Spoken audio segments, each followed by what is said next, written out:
গাজায় 48 ঘন্টার মধ্যে মৃত্যু হতে পারে 14,000 শিশুর। গাজায় আরো সাহায্য না পৌঁছালে আগামী 48 ঘন্টার মধ্যে আরো 14,000 শিশু মৃত্যু হতে পারে। মঙ্গলবার এই আশঙ্কা প্রকাশ করেছেন জাতিসংঘের মানবিক কার্যক্রম বিষয়ক under secretary general Tom placer. তিনি বলেন, আমি যতটা পারি এই 14,000 শিশুকে রক্ষা করতে চাই।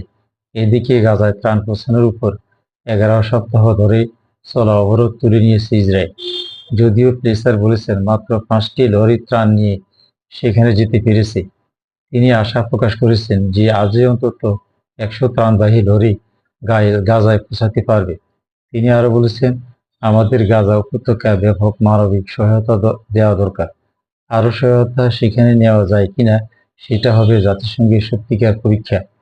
অন্যদিকে গাজায় সামরিক অভিযান জোরদার করার বিষয়ে ইসরায়েলকে সতর্ক করে এটি বন্ধ করতে বলেছে যুক্তরাজ্য, ফ্রান্স ও কানাডা।